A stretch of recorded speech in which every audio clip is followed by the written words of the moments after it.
Hello, everybody, and welcome to the Now What Next Steps podcast here at Malibu Pacific Church. If you haven't listened to this last week's sermon, please press pause now and go listen to that sermon because this podcast might not make that much sense. But I'm not going to tell you how to live your life. Hey, it's me, Joel, everybody. Hey, how you doing, Joel? Andy here. Andy's here as well, everybody. Hey, It's it's good to be here. beautiful day here in Malibu. Really is gorgeous. Yeah, the day is. So whenever you're listening to the podcast, whatever day that is, that's what day it's happening always here. Gorgeous here. It doesn't matter what it is. It's so hot outside. It's 70 degrees. It's so cold outside. It's 70 degrees. Yeah, Classic Malibu. It's perfect. Absolutely love it. Hey, so we're in our second week of our Encounter series here Great at series. Malibu Good Pacific series. Church. Yeah. So what's the overarching theme and why was it Encounter? Just Yeah. as like a reminder. Well, we talked about practical before, so I want to encourage you to listen into that series, how God wants to make our faith practical. But when we make our faith practical, we're going to experience God. And the whole idea of encounter, what does it mean? Or how can we encounter God? And what does that mean? The image we've been showing, and we're going to keep showing it every week, is the image of this in the Sistine Chapel, where the hand of God is and the finger of God is trying to touch Adam's finger. Many of you probably been to Rome and saw that or have seen it somewhere. Yep. So we're talking about that gap. How do we close that gap? How do we encounter God? And we just defined it as the encounter that God wants to have with us is an encounter of a relationship, not a religion, that's characterized by intimacy. So that encounter is a intimate relationship with God, and that's what God wants. And how do we have an intimate relationship with God? This came actually, about a year ago, I was talking to somebody, and I mentioned intimacy with God. Yeah. And after church, they came up to me and said, Andy, I hate to tell you this, and this is somebody who's been in the church a long, long time. Yeah. He said, I have absolutely no idea what you're talking about when you say intimacy with God. So I don't know, I kept it in the back of my head. I think we need to address that. A lot of people can go to church for many, many years and never experience an intimate relationship with God.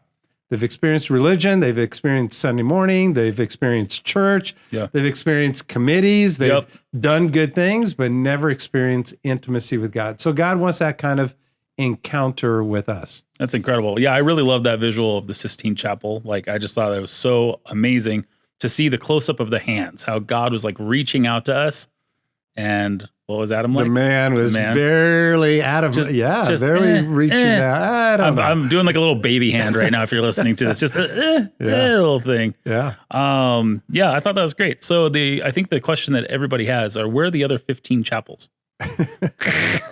Got them. Boom. No, Sistine Chapel. Sistine Not Chapel. 16 Chapel. Man, I fell for that when I was a kid. Or the other famous one was, I'm really impressed that Michelangelo was able to paint that since he's a turtle. It's a Teenage Mutant Ninja Turtle, Michelangelo. Anyways, there we go. Anyways, I'm done with my little spiel right now. That ends our podcast today. Thanks, everybody. All right. Thanks for listening. Let us know in the comments what you thought. Or if you have a joke. Yeah, deep dive. Good stuff. All right. So, really loved the story of Abram. And it was great with all the genealogy and the bloodlines. I think that was a really clear. Good. Just a good grounding. I think it got everybody onto the bus. So I know when you preach, it just depends on what that sermon is. But in this one in particular, why was the bloodline so important? And starting with that inside of the sermon. Well, it's amazing. Again, you need to go back and listen to it if you haven't. I'm assuming you've listened to the sermon. But last week, God desires an intimate relationship with us, intimacy, Revelation 3:20. And we were at the garden, with Adam and Eve in Genesis, and we went all the way to Revelation. From the beginning to the very end, God desires intimacy. So this week, I spent, what do you think, about 10 minutes talking about Genesis 3, how intimacy was broken in the garden. Adam and Eve basically said no to God. I don't trust God. When trust is broken, the relationship is broken. We also spent 4 weeks on that with 5 weeks with practical. So I felt like just a quick review, intimacy is broken. So what was this week? Since God desires intimacy and intimacy is broken, what do we do? What did God do? He started with a mess in the world, with no relationship with human beings. Relationship was broken. life, the world is a mess. Yeah. So God started with one, Yes. and that was with Abraham. Mhm. And I thought about it later. I don't feel like I was clear at the end of the sermon. Grace was extended with Abram or Abraham in Genesis 12 through 15 before 10 Commandments. Yeah. 2,000 years before Jesus. Yep. Before there were any religions. Yep. That he started with one man, Abraham. And out of that, Abraham was the father of our faith. Yeah. But that's the roots of Islam and the roots of Judaism. And then Christianity is a break-off root off of Judaism. Yes. So the three major faiths and religions in the world came from Abraham. What's amazing to me is that all three missed how we encounter God, how we experience God's grace. And Abram believed, and it was credited to him as justification, or he was justified in God's eyes. Yeah. Before the Ten Commandments, before even religions, before those three religions. God is reestablishing intimacy and a relationship with us with Abraham. Yeah. And out of those three traditions or three faiths is this experience, and it's coming from Abraham. And I don't think a lot of people know that. I don't know.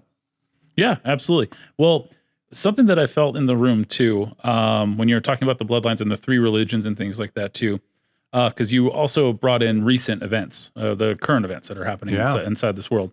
So was it a more difficult to talk through, especially what's going on in Israel right now, to talk through the three religions? And well, two of those branches of Islam and Judaism, they came from Abraham, and they are two brothers fighting each other. Yeah. Those are the two sons that split off.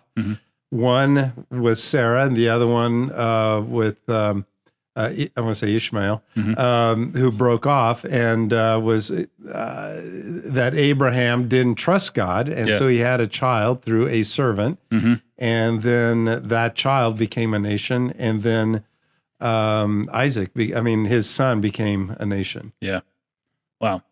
Yeah, I felt that was a talking point on the patio too, was just because of what's going on in current events and things like that too. So, I don't have any more questions in that area, but I did have more about the hiding part. I know you've talked about the Adam and Eve and, so many times, and after everything happens, they hide. But you give just such a good portrayal and a good picture of people hiding. Is that really like an important talking point for people who are visiting church for the first time or 1,000th time, to have the hiding portion in there? Do you think that speaks to the masses, or are you pinpointing people, do you think? I think it speaks to the masses. Actually, I find religious people hide more than non-Christians. I love hanging out with non-Christians because they're as open and transparent. Christians, it's like we have to put on this facade, this image, this portrayal that I'm good or religious or perfect or something. Totally. I actually find the non-Christians are the most transparent people and aren't hiding anything. It's so refreshing, isn't it? Yeah, I don't know why we do that as Christians, and we actually hide. So, but non-Christians, we're hiding too. I mean, they're hiding from God. Yeah, and Christians hide. So I just think it's for the first timer or for the masses. I do. It's what we all do. Yeah, Adam and Eve did it, and we've been doing it ever since. It's just part of the DNA. It's part of. Well, a definition that we gave for intimacy is fully known and fully accepted.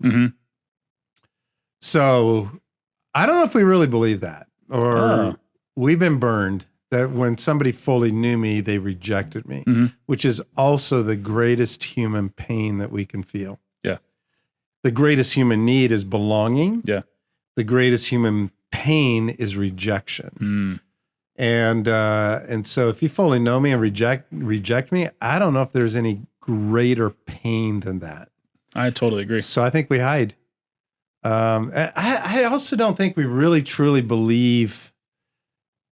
understand or accept the fullness of God's grace and what he did on the cross for us. We still think we need to do something to earn God's love for us. That's religion. Mhm. I think deep down, every human being, I need to do something to get God or others to accept me.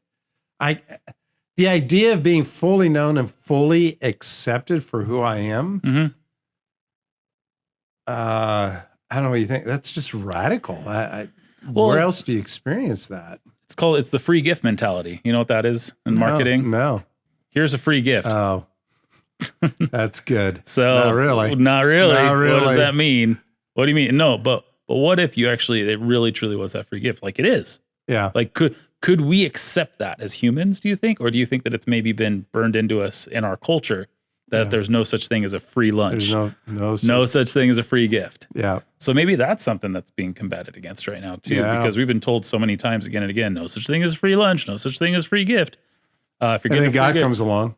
It's a free gift. and like, but what's the catch? Yeah. What's the catch? I got to do something.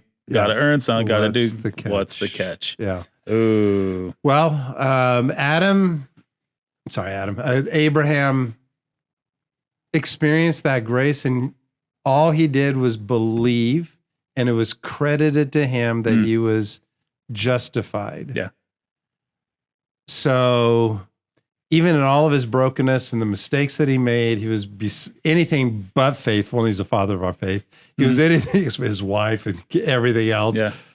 But I think God used all that to show us it's not based on what Abraham had done. Yeah.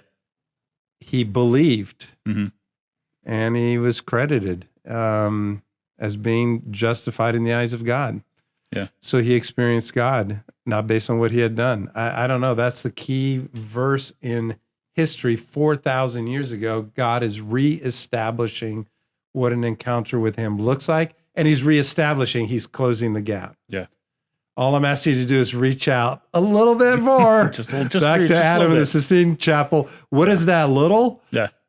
A little bit of faith. Totally. That's it. And it closes the gap. And God's going, boom, Yeah. intimacy. Wow. So I think, if we can get over the fact that it's not something we need to do. Yeah. You're right. I think as human beings, we're so ingrained that I need to perform in order to get. Totally. And there is no free gift, or no free lunch. Yeah. I wonder if that connects to the childlike faith kind of, because That's good. I know that there's like a certain age, at least for my girls and my 7-month-old, I just walk into a room and he's just smiling, right? Like there's nothing I did. There's nothing. It's just, there was Total just pure trust. I love exactly all of those things. And then at a certain age, it reminded me, my eldest was playing soccer this last weekend and she got a goal. She's been getting a lot of goals. Anyways, but like after the game, she's like, "Are you proud of me?"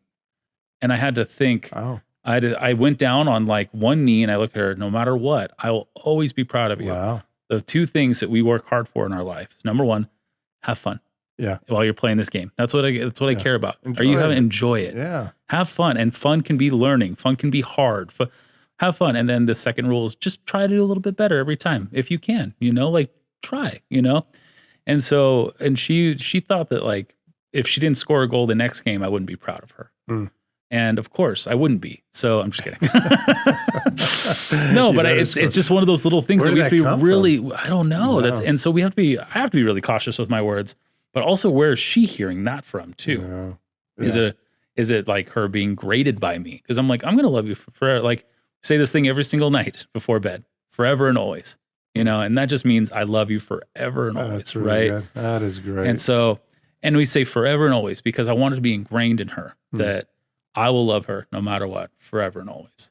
And try a little harder because we all can get better. But my love for you is not based on how you perform or what you did. Absolutely. Yeah. Absolutely. Don't try harder to get my love. Just try harder because you're having fun. We're having fun. Yeah. And it's actually fun. And it's enjoyable. It's enjoyable to try hard and get better. And I told her, I'm like, if you don't like soccer, we don't have to play soccer either. Anyways, but I'm wondering where that's getting ingrained in us, in society, whether that's in some type of childhood memory, adult business life, parent life. And, I don't know. I just don't know where that is. How can we get back to the acceptance of a free gift that's truly just a free gift? And the gift is already given. Yeah. At the cross of Jesus 2,000 years ago. Yeah. I don't know if you want to get Freudian a little bit. I've mentioned it a couple times, but yeah, my Dr. Donald Joy, seminary professor, he said really it even starts at age 1 or 2 or whatever when we're being potty trained. And Freud said that. I mean, it's when we that if you are potty trained, great job, we celebrate that, and if they aren't or don't, there's shame with that. Oh, So you get a reward if you do something. You're not getting a reward, and we're embarrassed by you if you're taking too long to be potty trained. gotcha. So I don't know. Freud picked up shame even at that early age, and it was coming around to even potty training Wow. that we were being ingrained early on. Wow. Yay! And we think we're doing them a favor. Great job. Versus, I need to do something. I don't know if you believe in all that or not. I don't know, but we are like with your daughter. We're picking it up somewhere, or it may be just. It could be for me. I could be Well, just something no, I was like, going to think Adam and Eve. yeah, It's in our.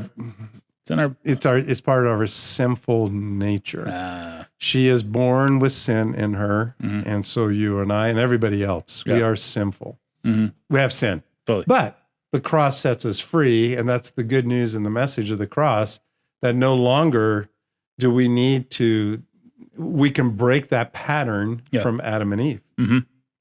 Well, one of the things that I really loved, and I think that had everybody just kind of laughing so hard, was when you threw all of the knives and silverware and everything across the stage of just life is a mess.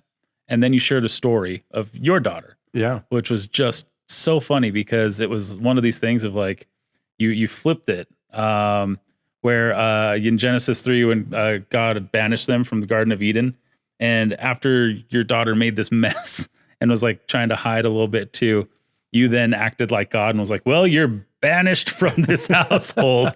And I remember that was like turning a corner because I think that helped remind everybody that like that's not the God that we know. No. You know?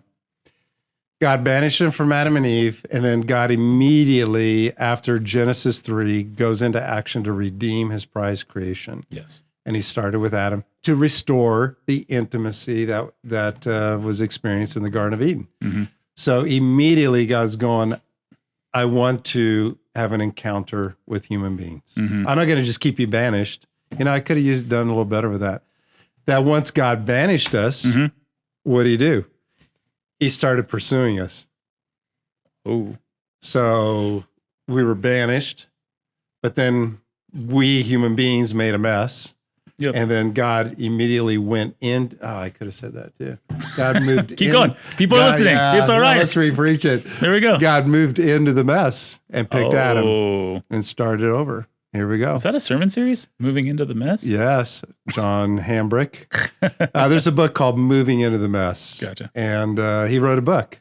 Yeah. And actually, John Hambrick, who was here, he was a consultant. He spoke one Sunday.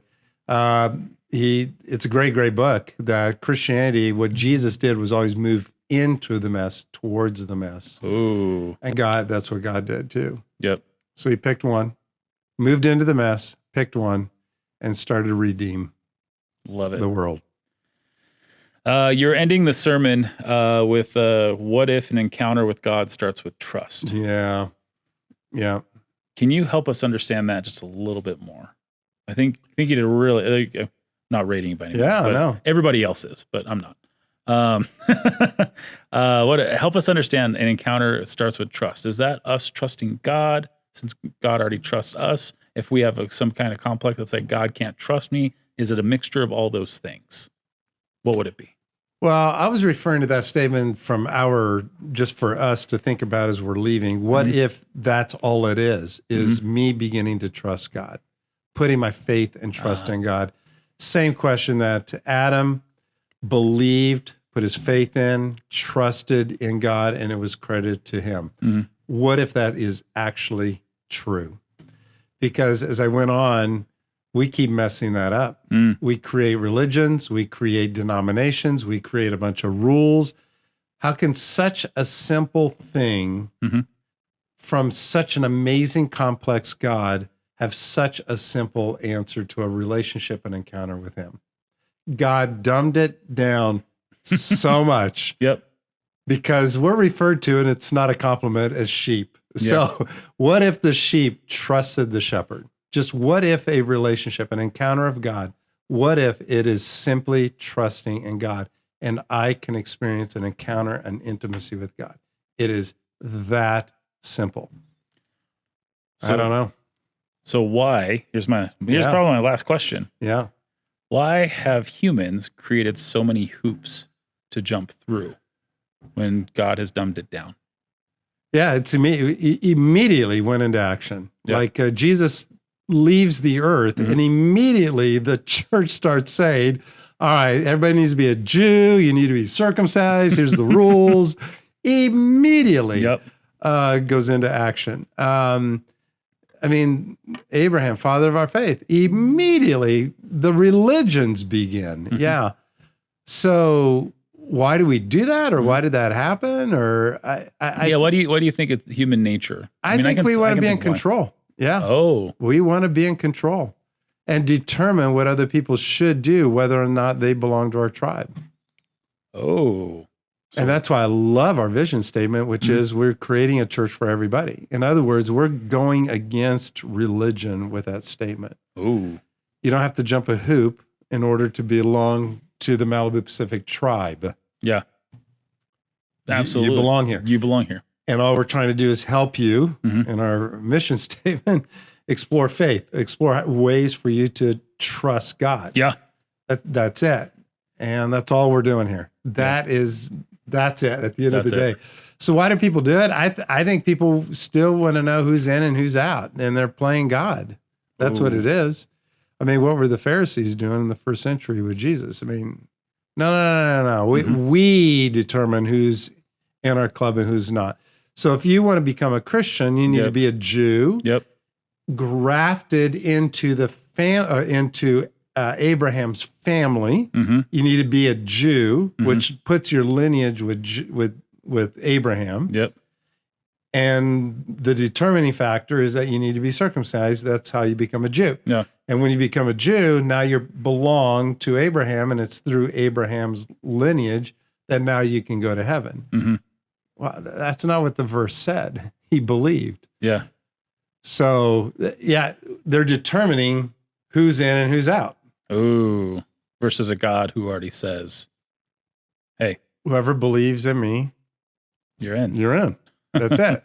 Yeah. So what if that's true? So what if an encounter with God starts with trust? So how can we find that trust this week with God? I'm going to leave with that question for the listener, actually. Well, it's something that's hard to trust God in. Great question. You know, I can think of a half dozen things for me personally. I'd love to hear the things that you're having, trust issues with God. If you want to send those to Andy at MalibuPacific.church or to Joel at MalibuPacific.church, we'd love to wrestle with those questions with you. Or Amy at MalibuPacific.church, because we know that encountering God really can start with trust, and it should start with trust because you can trust God in all things. Even when it's rough, even when it's tough, even when it's happy, when it's sad, all the different things. It's awesome to trust in a God who will not fail. And that's the promise. Yeah. I mean, if you could see my hand here, if you're watching or not, but your faith or your trust, we then experience God's faithfulness, and that's where we experience intimacy. So that's a great question. Where is it that you're struggling in trusting God? That is the place that God wants to begin. And when we surrender that and trust God with it, you will experience God. Yes. You're going to experience God. Ooh. Yeah. Can it be that simple? I don't know. Well, listen next week to find on out. Right. Well, we're going to have some steps in the next couple of weeks on how to do that, especially this coming week and the week after is going to get really, really practical. That you're going to find ways of your personality type on how you experience God. So it's now we've a little bit of theory and theology. Now it's going to get really practical on how to do that. Absolutely. So Encounter session number 3 is going to be this Sunday at 10 o'clock on site or online. Check that out. And if you can't make it, you can rewatch it at any time after 11:30 a.m. that Sunday. Also, hop in the chat rooms if you're online and say hi. We'd love to talk with you. And if you're here on site, we have an awesome environment after the service out on the patio. And don't be afraid to ask those questions. Come see me, come see Andy. You have a couple questions, you're listening to the podcast. Hey, I had this thing. Can you guys talk about this? Absolutely. We would love to answer any of your questions, comments, concerns, or hand gestures. With that said, share this podcast with somebody who maybe needs to hear it. On top of that, hit that subscribe button if you haven't, so you can get this podcast whenever it comes available. And on top of that, everybody have an amazing week or amazing night, amazing morning, amazing gym session, or amazing car ride, whatever you're doing right now. And thank you for being a part of the Epic Malibu Pacific Church. And we'll see you Sunday. Take care.